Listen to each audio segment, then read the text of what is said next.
Alors, chers amis, si vous êtes ici, c'est que les conseils standards sur la manière de construire une relation ne vous impressionnent plus, c'est le moins qu'on puisse dire. Vous avez probablement essayé beaucoup de choses, tentant de décoder cette psychologie masculine mystérieuse, si vous êtes une femme ou essayant de comprendre ce qui plaît aux femmes, et comment ces relations fonctionnent réellement si vous êtes un homme. Mais soyons honnêtes, à quelle fréquence cela a-t-il conduit à un véritable bonheur à long terme, plutôt qu'à un énième malentendu ou à un cœur brisé? Si vous cherchez de vraies clés pour faire tomber quelqu'un amoureux de vous, ou pour vous permettre de tomber amoureux et de construire un lien solide et pas seulement pour quelques rencontres éphémères, alors attachez vos ceintures. Nous partons pour un voyage dans les recoins de l'âme humaine et de la psychologie des relations. Et notre guide ne sera autre que le vieux Carl Gustav Jung. Oui, oui, ce même génie suisse qui a creusé si profondément dans la psyché humaine que des trésors en sont encore extraits aujourd'hui.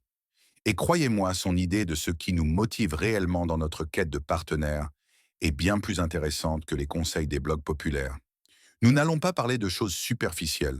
Nous allons plonger directement dans l'ego, ce noyau même qui décide si cette fameuse alchimie et cet attachement profond vont naître ou non. Êtes-vous prêt à découvrir les secrets des hommes et des femmes dont ils n'ont pas toujours conscience eux-mêmes afin de pouvoir enfin comprendre l'homme ou la femme et apprendre à construire la relation avec un homme ou une femme dont vous rêvez? Alors c'est parti. Et oui, si cette conversation vous semble déjà précieuse, n'oubliez pas de nous verser la monnaie locale. Un j'aime et un abonnement seront la meilleure gratitude pour cette incursion dans les profondeurs du subconscient.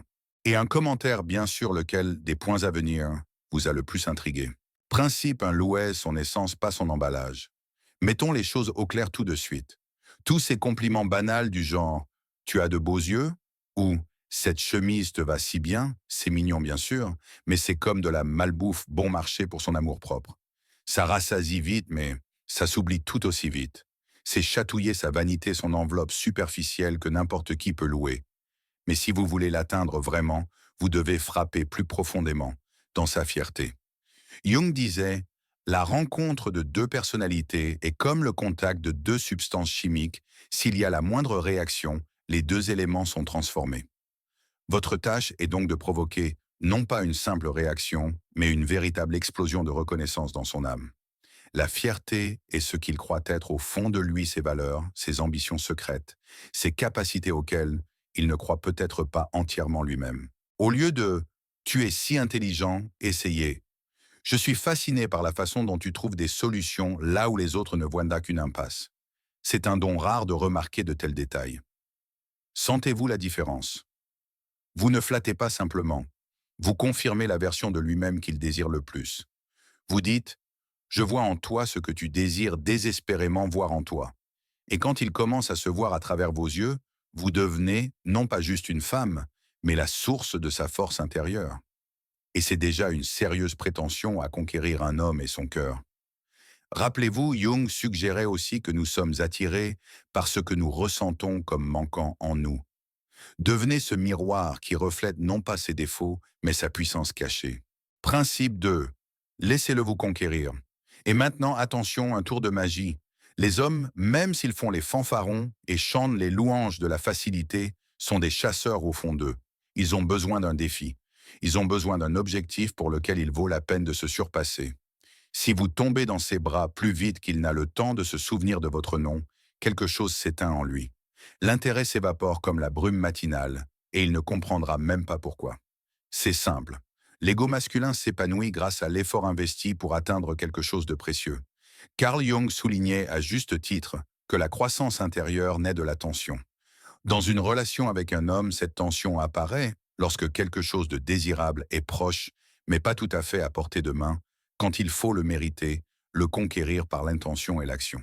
Si vous écrivez toujours en premier, si vous êtes toujours disponible au claquement de doigts, si votre attention coule sur lui comme une rivière sans filtre, son ego reçoit un signal clair, pas besoin de se fatiguer, elle est déjà à moi.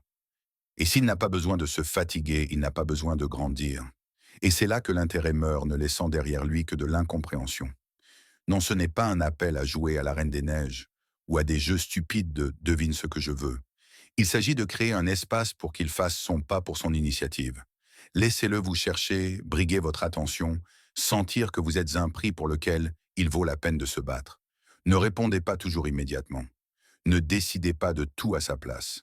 Laissez-le ressentir votre absence. Qu'il ressente un léger manque de votre énergie. Ce léger silence, cette pause, éveille l'excitation dans son ego. Je dois faire plus pour qu'elle soit près de moi. Et lorsqu'il sent qu'il s'est investi, qu'il a mérité son lien avec vous, devient beaucoup plus profond, car vous n'êtes plus seulement une femme, mais un accomplissement émotionnel, un actif dans lequel il s'est investi. Et les hommes ne laissent pas tomber de tels actifs facilement. C'est un aspect important pour savoir comment garder un homme. Principe 3. Refléter sa meilleure version. Chaque homme, même le macho le plus brutal, a deux versions de lui-même. Celle qu'il montre au monde, une sorte de vitrine, et une autre silencieuse profonde. Celle qu'il rêve de devenir, mais qu'il n'a peut-être pas encore atteinte. La plupart des gens réagissent à la vitrine, à ce qui est en surface. Mais la femme qui laisse une trace indélébile dans son âme voit ce qui n'est pas encore manifesté son potentiel. Jung parlait beaucoup du moi idéal, cette image inconsciente vers laquelle aspire chaque personnalité. Pour un homme, cette image est souvent liée au succès, à la reconnaissance, au désir de laisser sa marque, d'être important. Et lorsque vous ne faites pas que voir ce potentiel, mais que vous le nommez, le lui reflétez sans pression ni flatterie, cela touche son ego d'une manière tout à fait particulière. C'est la voie directe pour le faire tomber amoureux de vous durablement. Il ne s'agit pas de le louer pour ce qui n'existe pas, mais d'exprimer ses propres espoirs secrets le concernant. Par exemple, s'il se bat avec sa carrière, doute de ses forces au lieu de le réconforter avec des banalités, vous pouvez dire « Tu sais, tu as une telle ampleur de pensée qui, je pense, n'a pas encore trouvé de scène digne de toi. Ta façon de voir les choses sort de l'ordinaire.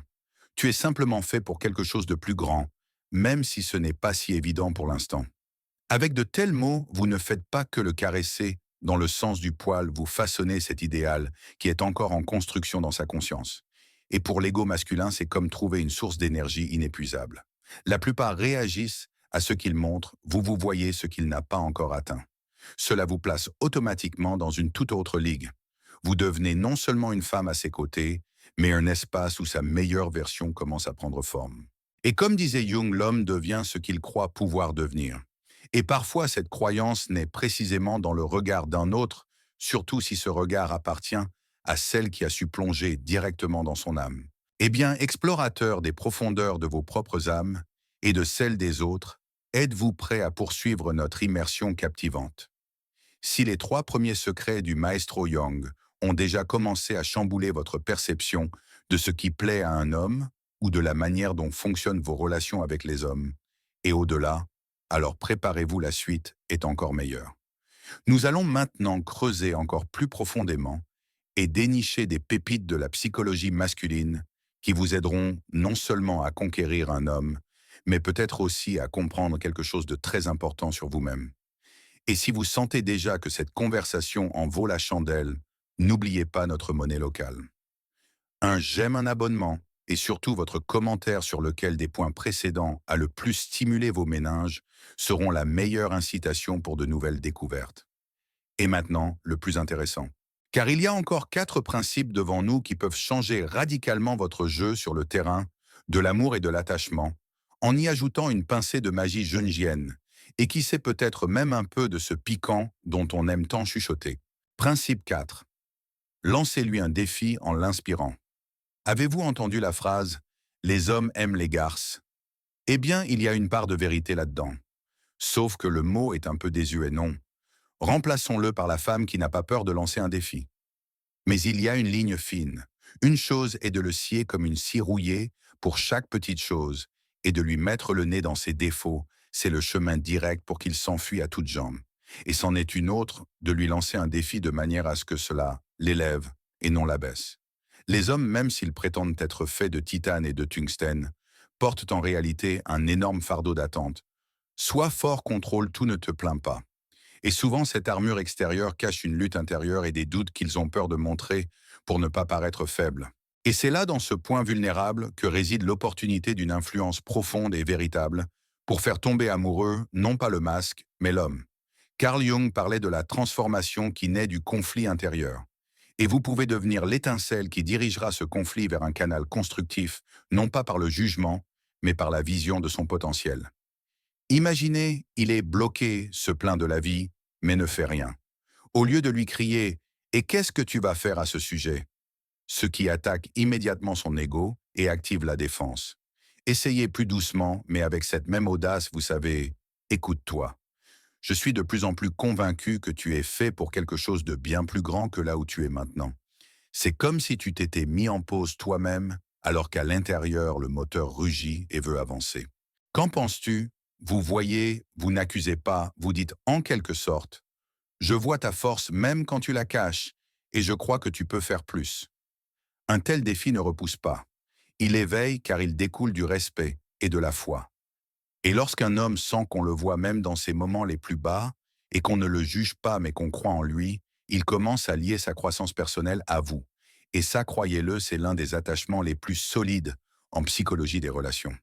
Et c'est ce qui plaît aux hommes, même s'ils ne l'admettent pas. Principe 5. Laissez-le être le héros. Et maintenant un peu d'esprit old school, mais non moins efficace.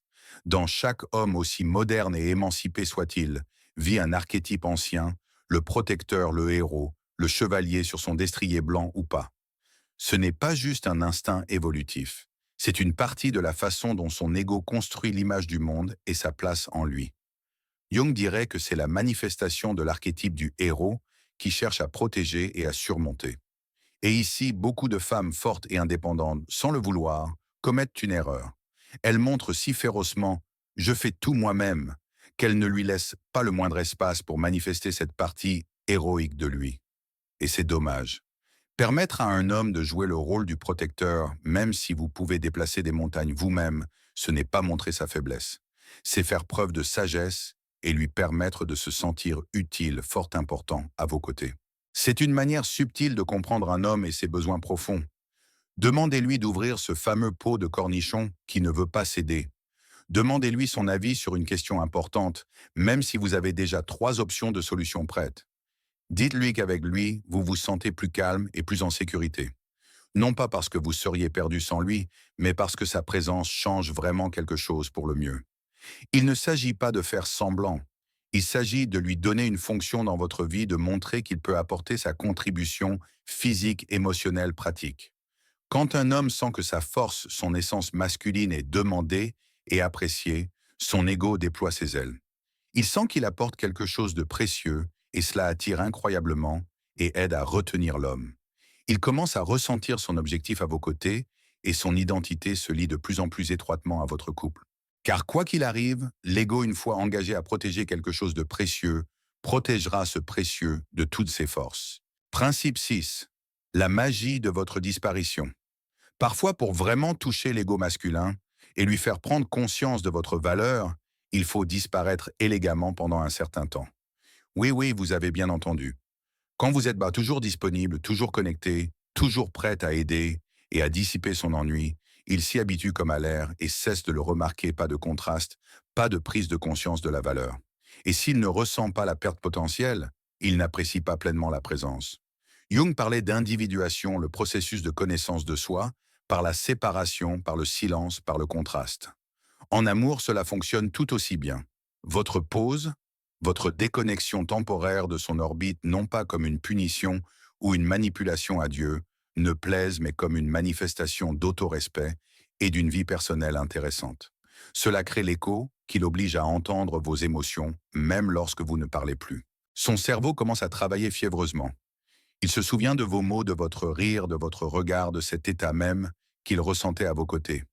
Et si vous avez travaillé correctement avec son ego auparavant, touchant sa fierté, reflétant son idéal, alors cette absence ne sera pas seulement notable, elle sera presque physiquement perceptible comme le manque de quelque chose de vital. Il ne s'agit pas de le rendre jaloux ou de jouer au chat et à la souris. Il s'agit de créer une clarté émotionnelle. Lorsque vous vous retirez calmement sans drame ni reproche, son ego se retrouve seul face au vide que votre énergie remplissait auparavant. Et ce manque active un désir puissant, le désir de se reconnecter. Et pas avec n'importe qui, mais précisément avec vous, la seule qui le faisait se sentir ainsi. Lui donner de l'espace, ce n'est pas le laisser partir, c'est permettre à son ego de s'ennuyer de vous, de ce reflet de lui-même qu'il voyait dans vos yeux.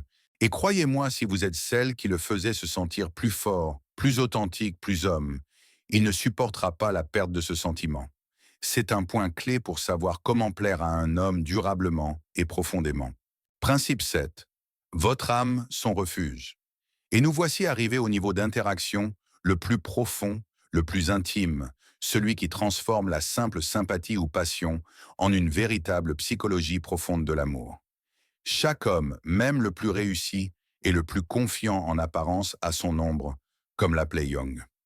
C'est cette partie de la personnalité que nous réprimons parce que nous craignons qu'elle ne soit pas acceptée. Il peut s'agir de vieilles blessures de peur d'insécurité, de larmes non pleurées, d'émotions interdites comme la tristesse ou la vulnérabilité. Et le désir le plus grand bien que non exprimé de tout être humain est de trouver un endroit où il peut retirer tous les masques, toutes les armures, et simplement être lui-même sans crainte de jugement ou de rejet. Et c'est là que vous pouvez devenir pour lui non pas seulement une maîtresse ou une amie, mais un véritable refuge émotionnel, non pas un psychothérapeute résolvant ses problèmes, mais un espace sûr où son ego peut souffler et cesser de se défendre. Lorsqu'il se décide à vous montrer ses fissures, ses faiblesses, et voit que cela ne vous effraie pas, ne vous repousse pas, que votre regard ne change pas mais devient, au contraire, plus chaleureux et plus acceptant, quelque chose se brise en lui, mais dans le bon sens, le mur s'écroule. Il commence à faire confiance, et la confiance est le fondement sur lequel on peut tout construire, même la relation la plus solide avec un homme. Dites-lui, tu n'as pas besoin d'être toujours fort devant moi. Je suis là pour t'accepter tel que tu es. Je n'attends pas que tu sois parfait. Je veux juste que tu sois authentique avec moi. Quand un homme sent qu'il peut s'effondrer à vos côtés et que vous n'utiliserez pas cela contre lui, que vous ne dévaloriserez pas ses sentiments, il ne tombe pas seulement amoureux, il s'attache à vous par l'âme. Cela ne signifie pas tolérer le manque de respect ou porter ses problèmes sur vos épaules. Non, cela signifie offrir un lien émotionnel stable et acceptant, qui ne juge pas mais soutient, qui est présent sans absorber. Dans un monde où l'on attend et exige de lui d'être toujours au sommet, vous devenez cette rare oasis où il peut simplement être lui-même. Et c'est pour son ego le plus haut degré de liberté et d'acceptation. Et c'est peut-être le secret le plus important des hommes et de leur cœur. Eh bien, chers amis, nous avons décortiqué les 7 clés puissantes du cœur masculin et au-delà, basées sur la psychologie profonde des hommes de Carl Jung. Si vous avez écouté jusqu'à ce moment, c'est que le sujet vous intéresse vraiment et que vous êtes prêt non pas à glisser en surface, mais à plonger dans la profondeur des relations humaines. Rappelez-vous, faire tomber un homme amoureux n'est pas une question d'un ensemble de ruses, c'est une question de compréhension, de respect et de capacité à voir la meilleure version de l'autre et à l'aider à se manifester. Lorsque vous touchez l'ego correctement, vous n'attirez pas seulement l'attention, vous atteignez l'essence même, cette partie qui aspire à être reconnue, comprise et acceptée. Et alors l'amour cesse d'être un jeu et devient une véritable unité. Si cette vidéo vous a été utile, si elle vous a fait réfléchir ou vous a donné de nouveaux outils pour construire des relations heureuses, la meilleure gratitude sera votre abonnement à notre chaîne, votre j'aime et bien sûr vos réflexions dans les commentaires. Lequel des 7 principes a le plus résonné en vous ou quelle expérience avez-vous eue liée à ces sujets? Partagez, discutez, car c'est ainsi que nous devenons tous plus sages dans cette affaire complexe, mais si fascinante, qu'est la psychologie des relations. À bientôt.